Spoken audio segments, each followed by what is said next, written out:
Om Gyanaatimirandasya Gyananjanan Shalakaya Chakshurunmilitam Jena Tasmai Shri Gurave Namaha. Então, primeiramente, eu gostaria de dar início oferecendo as minhas mais humildes reverências à poeira dos pés de lótus do meu mais amado Diksha Gurudeva, Nitya Lila Pravista Om Vishnupada, Paramahamsa Paribraja Kacharya Ashtotara Sata, Shrimad Shila Bhaktivedanta Narayana Goswami Maharaj, e a todos os mestres do passado, presente e do futuro. Mais uma vez, uma grande satisfação poder estar aqui reunido com vocês através do nosso templo virtual para dar sequência à leitura do Bhagavad Gita, capítulo 3, verso 25. Capítulo 3 sobre Karma Yoga.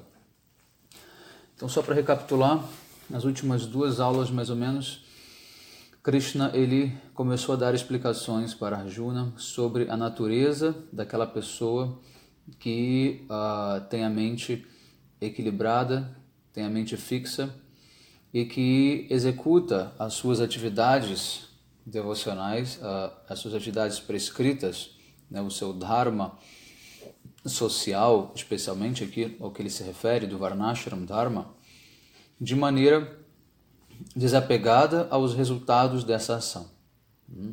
E, por um outro lado, existe também aquele que pode renunciar a essas atividades prescritas porque ele simplesmente está fixo, totalmente rendido à Suprema Personalidade de Deus. Como, por exemplo, os monges renunciantes. Eles não têm nenhuma necessidade de cumprir com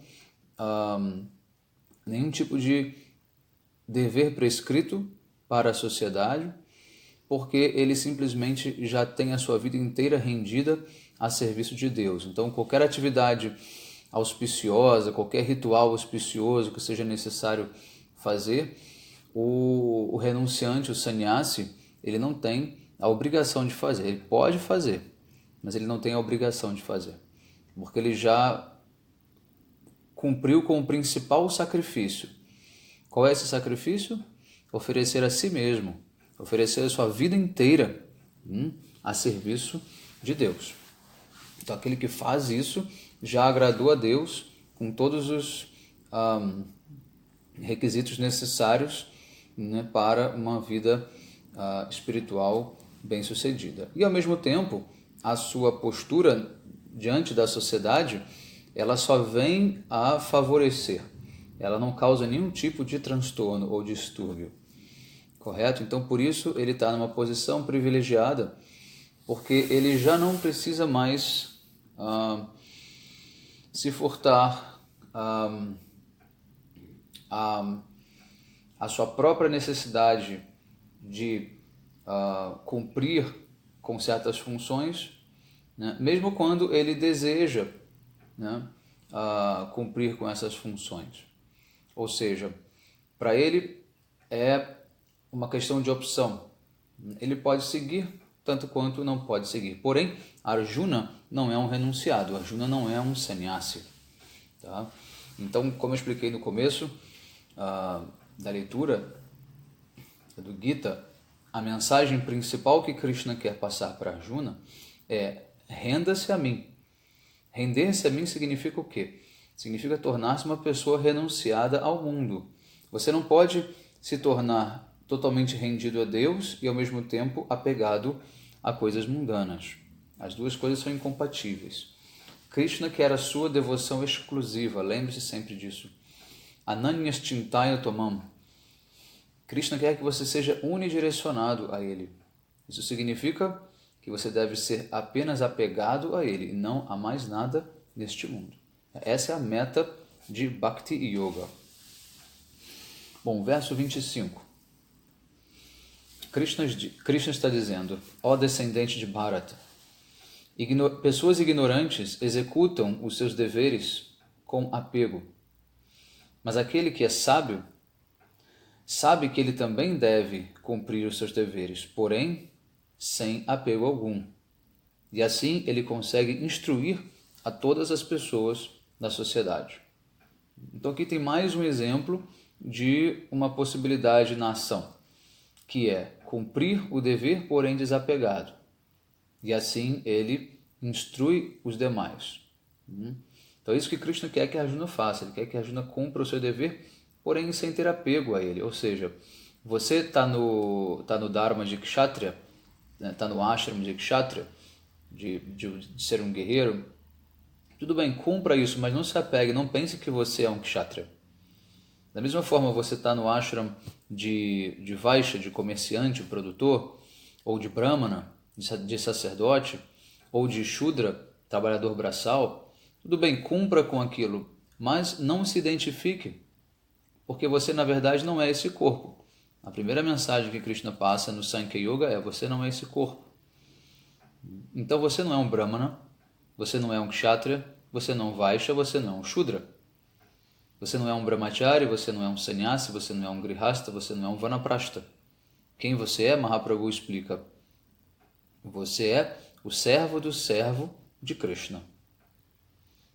Essa é a nossa identidade de alma. Nós somos servos de Deus. Não somos servos da sociedade, não somos servos do rei, não somos servos da família, não somos servos da esposa, do marido, não somos servos dos filhos, não somos servos de ninguém, somos servos de Deus.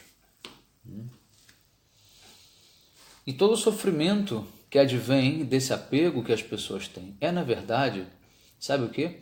É uma abstinência, vamos dizer assim, é uma falta terrível da relação com Deus que elas não têm. A necessidade de apegar-se a alguém neste mundo é uma tentativa de tapar o buraco dessa relação com Deus que nós não temos. Porque quando você tem uma relação direta com Deus, isso não é uma coisa abstrata de apenas ler um livro, não. Isso é uma experiência mística. Quando você tem uma relação com Deus, como eu expliquei ontem na aula, né, essa relação é a relação que nos deveria ser a primeira, né, relação apresentada, né, desde o começo da nossa educação. Né? Quando você tem essa relação com Deus, você automaticamente já não se identifica com nada mais e já nem tenta suprir essa demanda de amor com outras pessoas. Afinal de contas, o que todos nós estamos buscando é amor, é amar e ser amado. Né? O ser humano tem uma necessidade intrínseca, todo ser, porque a alma ela tem essa necessidade intrínseca de amar e ser amada. Só que essa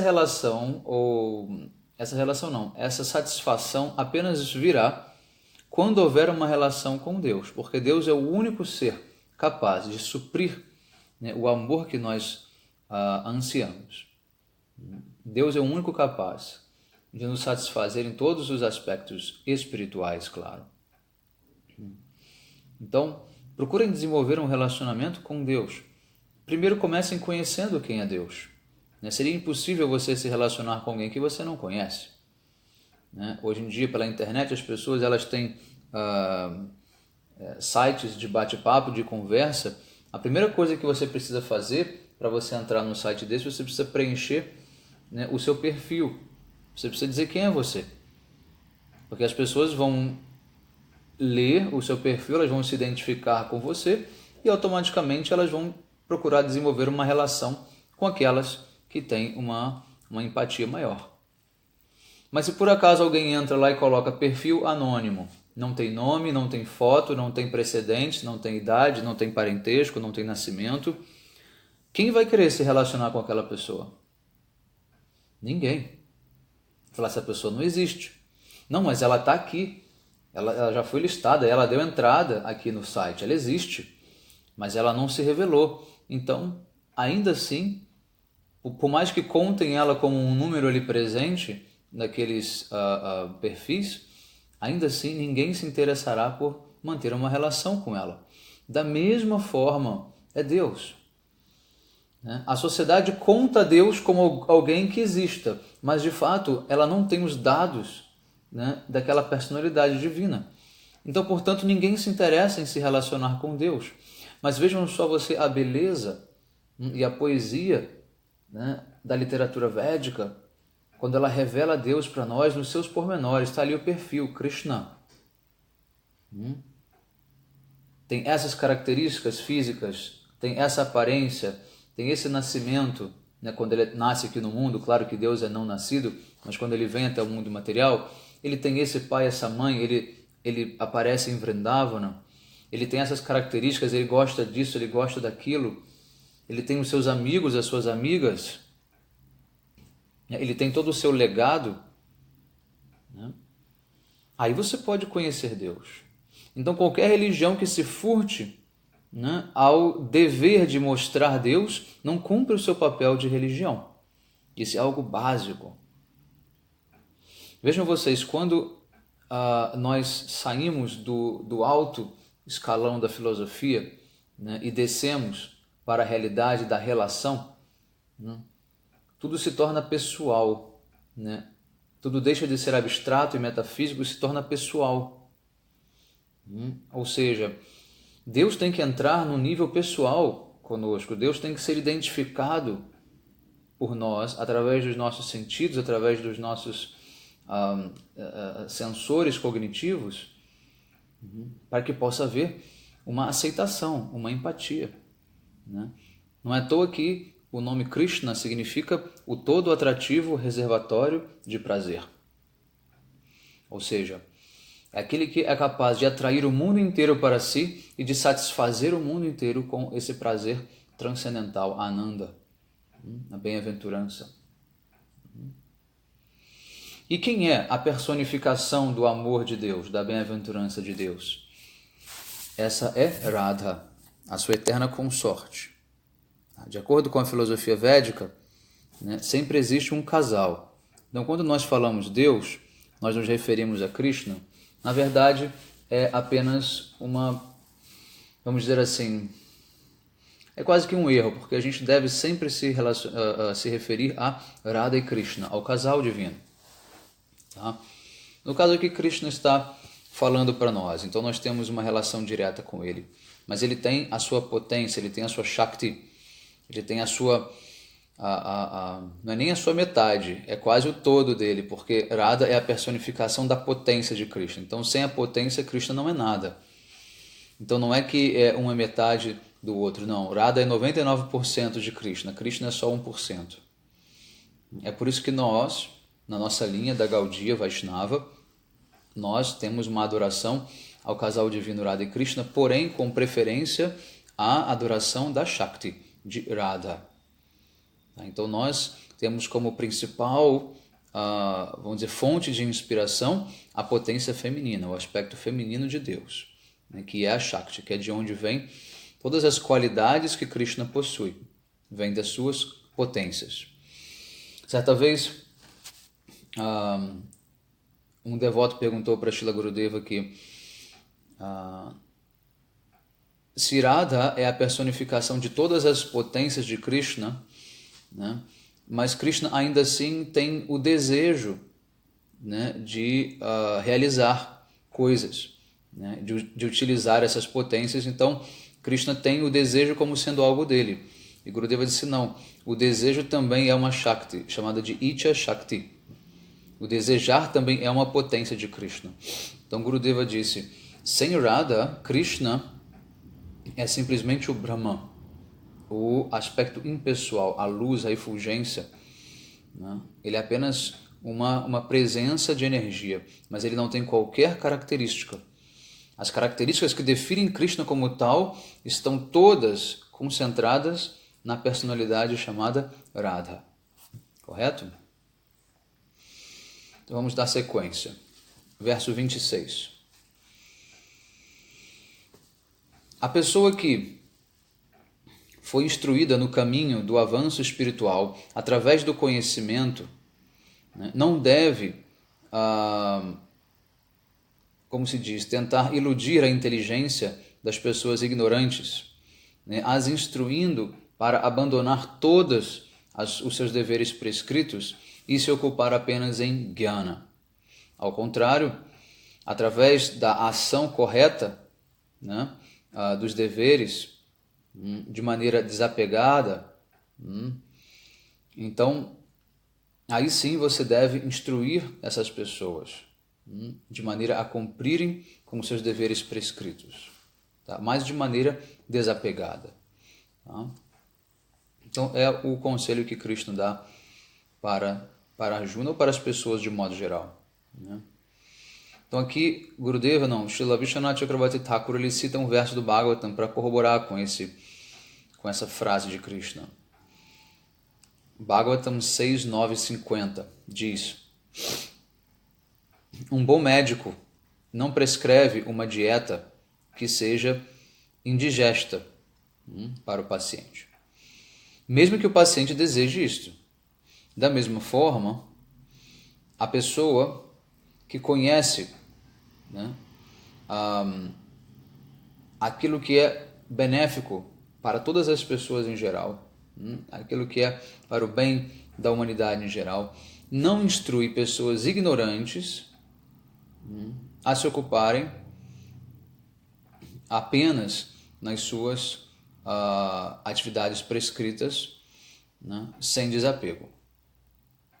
Ou seja, da mesma forma que o médico não vai deixar o paciente comer algo que vai lhe fazer mal, mesmo que o paciente queira, um guru, um mestre, ele não vai deixar o seu discípulo fazer algo que ele queira, né, sabendo que isso não fará bem para ele. Então, o mestre vai ensinar o discípulo a seguir os deveres prescritos, porém com restrições e principalmente com desapego. No avanço espiritual, nós somos também como pacientes. Nós estamos doentes também, doentes espiritualmente. E muitas vezes achamos que para nós seguir tal caminho espiritual é benéfico, seguir tal linha, tal seita, tal grupo, tal prática, né, tal ritual é favorável, né? Mas de fato não é. Então o Guru vai nos colocar sob a sua disciplina, porque ele sabe o que é melhor para nós, ele pode ver o nosso coração. Então aqui tem um outro verso citado do Bhagavatam 1.5.17 que diz: a pessoa que abandona os seus deveres prescritos para se ocupar no serviço de Deus, né, jamais pode fracassar, mesmo que ela caia, né, da sua posição enquanto ainda num estado imaturo. Ou seja, aquele que tenta se ocupar no serviço de Deus e por acaso falhe, né, não significa que ele venha a fracassar no futuro. Mas é óbvio que devemos sempre fazer tudo isso sob a orientação do mestre. Né? Que fique bem claro que os Vedas explicam que sem você receber iniciação de um mestre adequado, de um mestre fidedigno, sem você seguir as suas ordens, você na verdade não está evoluindo espiritualmente. A evolução, a prática espiritual de fato, chamada sadhana, ela não acontece sem a presença de um mestre. Isso é um fato. Tá? Isso é um fato. Isso a gente pode discutir numa outra etapa, todos os aspectos relacionados a Guru Tattva. Quem quiser ouvir um pouco mais, eu tenho uma série lá no meu canal chamada Guru Tattva, que eu explico tudo a respeito do Guru. Tá? Todas as informações que a gente precisa ter para entender por que é necessário ter um mestre, qual a função do mestre, quem pode ser um mestre de verdade, né? Quem não é um mestre de verdade, que há muitos enganadores, há muitos charlatães por aí. Então vocês podem ouvir também essa sequência de aulas. É uma sequência de aulas curta, deve ter mais ou menos ali umas 9, 10 aulas, aproximadamente umas 15 horas de gravação. Dá para vocês terminarem também rápido, correto? Então vamos seguindo, verso 27. Todos os aspectos da atividade material são, na verdade, criados, né, ou efetivados pelos 3 modos da natureza material, a saber, bondade, paixão e ignorância. Mas uma pessoa cuja inteligência está dominada pelo falso ego, ela pensa que ela mesma é o autor, né, das ações. Aqui entra agora num ponto muito difícil, muito polêmico, tá? Um dos aspectos mais sutis dos ensinamentos do Bhagavad Gita. Aqui muita gente empaca e não consegue de fato realizar, né, ou compreender o que de fato está acontecendo no nosso mundo ao redor. O que Krishna quer dizer com este verso? Eu vou até ler o verso em sânscrito, porque é um verso famoso também. Prakrite kriyamanani gunei karmani sarvasha ahankara vimudhatma kartaham iti manyate. É o verso 27 do capítulo 3. Então Krishna diz: tudo o que está acontecendo neste mundo material é regido por essas três forças. Ele chama de forças que agregam, ou seja, forças que amarram, né, o mundo material tal qual ele é, que une, né, as diferentes coisas, né, vamos dizer assim, de modo abstrato, os diferentes objetos, né, desse mundo material, né, que são o modo da paixão, da ignorância e da bondade, correto? E aí ele diz, uma pessoa cuja inteligência está, vamos dizer assim, dominada pelo falso ego, ela vai pensar que tudo que ela está fazendo, né, é simplesmente resultado de uma ação dela independente. Que o que ela faz, que o que ela decide, né, e o resultado da ação dela depende dela. Só que na verdade não. Na verdade, nós somos como marionetes. Marionetes que estamos sendo conduzidos por essas cordas, né, das forças materiais. Então nós somos impelidos a agir. Nós somos impelidos a agir.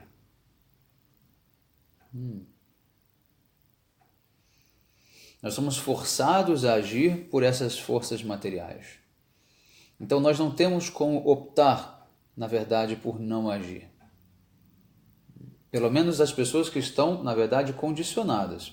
Nem todas as pessoas neste mundo estão condicionadas às almas liberadas, né? Porém, ainda assim, essas almas liberadas, a diferença é que elas sabem que elas estão também, de certa forma, ainda conduzidas por essas forças. Como, por exemplo, o corpo humano funciona, né, não porque nós queremos que ele funcione.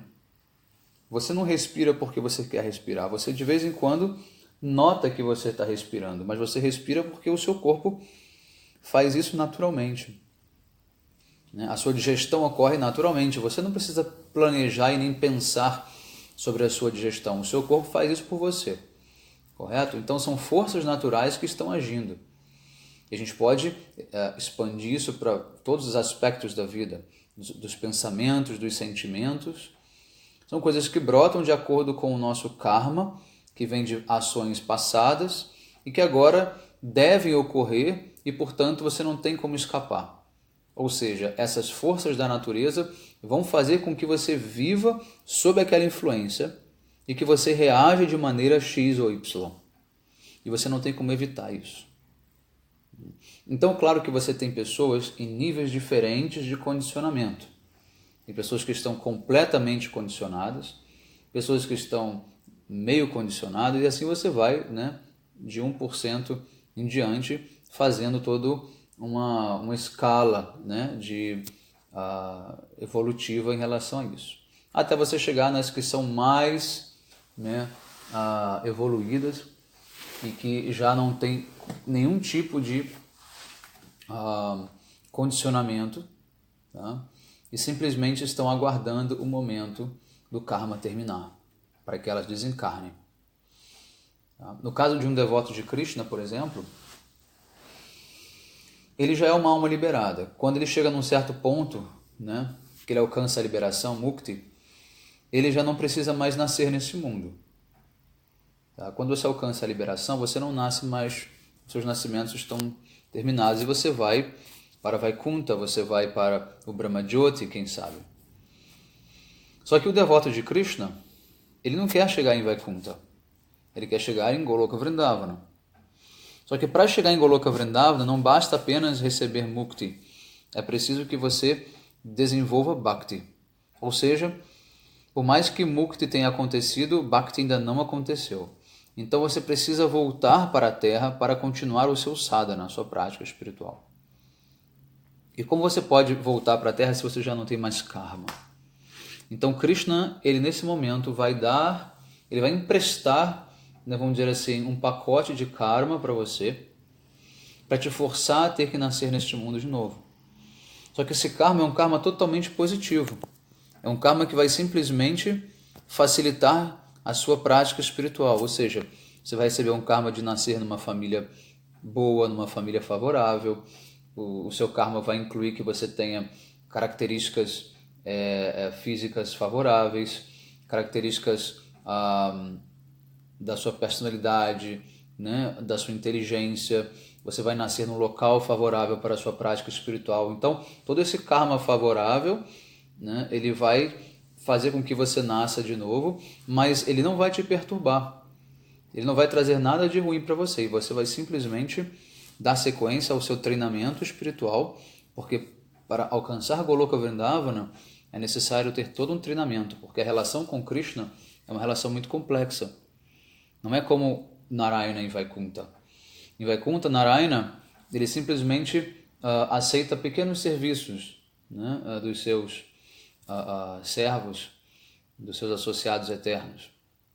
Mas em Vrindavana não. Em Vrindavana são variedades imensas de serviço e relações que Krishna mantém com diferentes níveis de servos. Desde Shanta, Dasya, Sakya, Vatsali, Madhura. Né? Mas em Vaikuntha apenas Shanta e Dasya, ou seja, neutralidade e servidão. Mas em Vrindavana você tem todas as 5 formas de relacionamento, né, com Deus possíveis. Imparcialidade, neutralidade, Shantarasa, Dasyarasa, servidão, Sakyarasa, amizade, Vatsalyarasa, maternidade e Madhurarasa, amor conjugal. Então, por isso que essas pessoas que já estão nesse nível muito avançado de Bhakti, né, para elas, esses 3 modos materiais, Sattva-rajas e Tamas, não surtem efeito. Elas já são nirguna, ou seja, elas já estão além, tá, do falso ego, além desses níveis materiais, das qualidades materiais. Porém, como o verso diz, aqueles que estão iludidos pelo falso ego, eles acham que estão agindo, mas na verdade a natureza está agindo por eles. Está agindo por eles. Quantas pessoas não cometem um ato, por exemplo, pecaminoso e logo em seguida se arrependem deste ato? Porque, na verdade, não foi elas que conscientemente quiseram agir daquela maneira. Aquilo foi um karma que precisava ser manifestado e a pessoa ela é impelida a agir. Ela é forçada a agir. Não tem outra solução, né, para isso. Você precisa, de fato, cumprir com essa cadeia de karma. Bom, então o verso 28 na sequência é um verso que vai justamente explicar isso que eu acabei de introduzir basicamente. Então Krishna diz a Arjuna: a pessoa que sabe que a alma, né, está livre, né, dessas 3 forças materiais da natureza, né, assim como está livre das leis do karma, ela não se identifica falsamente como sendo o agente daquela ação.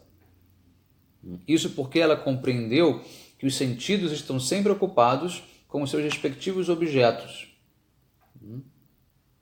Ou seja, por mais que coisas estejam acontecendo, né, com aquela pessoa, por ela estar situada na alma, ela sabe que essas reações não são reações dela como pessoa, como alma, mas sim são reações automáticas das forças da natureza material. Porque enquanto encarnado nesse mundo, você não tem como deixar de seguir essas regras.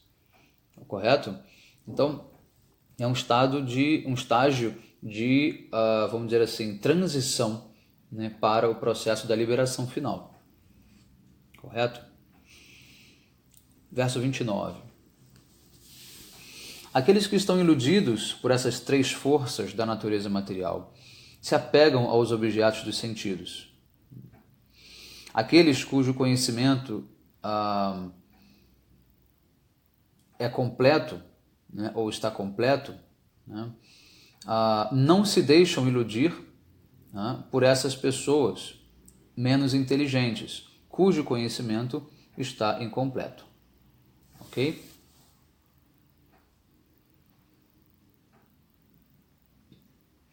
Então aqui no comentário, Srila Vishwanath Chakravarti Thakur, ele explica o seguinte: alguém pode levantar uma questão. Se todas as entidades vivas, né, são distintas desses três modos materiais e não tem nenhuma relação, né, com as suas atividades, então por que elas se tornam tão apegadas, né, aos objetos dos sentidos? Então, para, vamos dizer assim, conciliar isso, né, Krishna ele responde, né, com este verso dizendo: elas ficam iludidas por esses três modos, né, que fazem com que a pessoa se absorva nessa falsa identificação. Em outras palavras, elas ficam iludidas, né, pela veracidade que aparentam demonstrar, né, esses três modos. Então, é a ilusão de Maya. Maya, a ilusão que a gente diz do mundo material, ela tem esses três véus: paixão, ignorância e bondade.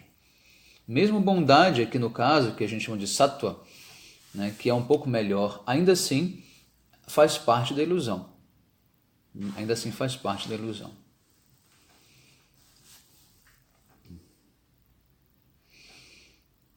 Ele continua explicando. Assim como um homem que está sendo perseguido por um fantasma também considera a si mesmo como sendo um fantasma. Então essas almas que estão absortas nesses modos da natureza identificam-se com os próprios modos desta natureza material. Então, influenciadas pelo efeito desses três modos, elas se tornam apegadas aos objetos. Então, a primeira coisa que nós precisamos entender é isso, que tudo que está brotando no nosso coração, né, desses impulsos, nós não devemos nos identificar com esses impulsos. Eu vou dar um exemplo bem prático, né? A ira, por exemplo, né? A raiva. Quando a raiva vem e surge no nosso coração, se você se identifica com ela, você vai reagir de maneira negativa, né? E você vai causar um grande estrago, não só a si mesmo, como também aos demais. E, em consequência, você precisa pagar por mais um karma. Porém, se você simplesmente não se identifica com esta ira que está surgindo, porque você sabe que ela é apenas uma reação natural de uma situação que você vive no mundo material e que isso vai surgir automaticamente, porque isso é fruto do falso ego, quando você consegue ter esse desprendimento, você simplesmente observa essa ira surgindo dentro de você, né? E assim como ela veio, você deixa ela passar como se fosse uma onda no oceano. E você não se apega a ela. Agora, se você quiser surfar essa onda, você vai, obviamente, também ter que, né, sofrer as reações negativas, né, daquela emoção. Da mesma forma, a luxúria. A luxúria, ela vai surgir no seu coração, vai surgir na sua mente, por quê? Porque os sentidos estão o tempo inteiro querendo desfrutar de algo bonito, algo saboroso, algo agradável, né? Mas, se você simplesmente entende que isso são relações do mundo sensorial e que não tem nada a ver com a minha alma, com o meu ser, com quem eu sou de verdade, você deixa que aquela luxúria venha e ela passe também e você não se apega a ela. Então não é que você vai deixar de ter esses impulsos, você simplesmente tem que perceber que esses impulsos não estão conectados com quem você é de fato. E aí é o começo para você deixar, né, para trás, né, e começar a se desapegar desses impulsos até o momento em que esses impulsos deixarão de surgir. Quando você já não tiver mais nenhum meio favorável internamente para esses impulsos, eles simplesmente deixam de surgir. Todo efeito precisa de uma causa, precisa de um meio favorável, né, no qual ele vai conseguir, né, se alavancar, né, se manifestar. Então, através da prática espiritual, o que nós estamos fazendo é nos purificando internamente para que não tenha nenhum meio favorável à produção, vamos dizer assim, dessas bactérias maléficas, né, das emoções. Né? Essas bactérias elas surgem em meios ácidos. Então, se você mantém essa acidez, né, emocional, né, espiritual e física, automaticamente fungos e bactérias maléficas irão se produzir, irão se multiplicar por milhão. Então, você precisa entrar num estado, né, vamos dizer assim, alcalino, ou seja, num estado de espírito, né, positivo, para que esses sentimentos não tenham nenhuma chance de surgir no seu coração. Correto? Bom, então agora nosso tempo já se esgotou. Vamos então continuar amanhã. Que todos tenham um excelente dia e fiquem em paz. Hare Krishna.